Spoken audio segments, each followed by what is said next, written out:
السلام علیکم، میں ہوں فائزہ ہاشمی۔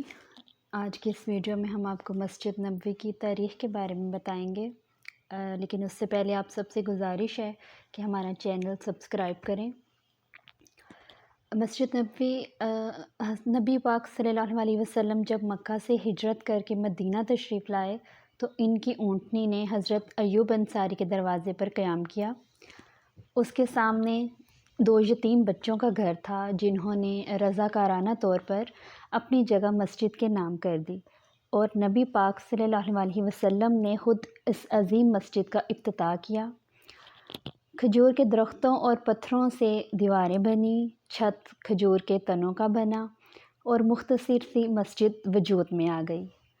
آج جسے ہم ریاض الجنہ کہتے ہیں، یہ جگہ اصل مسجد نبوی تھی، جس میں وقت کے ساتھ ساتھ توسیع ہوئی اور اضافے ہوتے رہے۔ پہلا اضافہ نبی پاک صلی اللہ علیہ وسلم کی زندگی میں ہوا۔ بعد میں خلفائے راشدین نے ارد گرد کے علاقے خرید کر مسجد میں اضافہ کیا۔ حضرت عثمان غنی رضی اللہ تعالیٰ عنہ نے مسجد کے آگے ایک برآمدے کا اضافہ کیا اور پہلی بار رنگین پتھروں سے مسجد بنی۔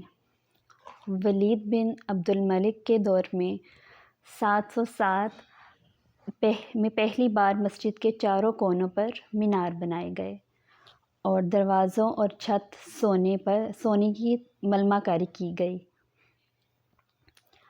1481 میں مصری دور حکومت میں مسجد میں آگ لگ گئی اور نئے سرے سے مسجد کی تعمیر کی گئی، جو 380 سال تک رہی۔ 1861 میں عثمانی ترکوں نے مسجد کو نئے سرے سے تعمیر کیا اور پہلی بار سنگ مرمر بھی استعمال کیا گیا۔ گنبد خضرا اسی تعمیری دور کے دوران بنا اور اس ترکی تعمیر کو عمارت مجیدیہ کہا جاتا ہے۔ مسجد نبوی کی تاریخ کی سب سے بڑی توسیع جسے آج ہم دیکھتے ہیں، شاہ فہد کے دور میں 1984 سے 1994 کے دوران ہوئی۔ اس وقت مسجد کے اندر تہخانے اور چھت ملا کر تقریباً 7 لاکھ نمازیوں کی جگہ ہے، اور مسجد کے اوپر مزید اضافے کی گنجائش بھی ہے۔ یہ ایک انتہائی دیدہ زیب عمارت ہے جسے دیکھ کر ہمارا ایمان تازہ ہو جاتا ہے۔ اللہ تعالیٰ آپ سب کو، ہم سب کو اس مسجد نبوی کی زیارت فرمائیں۔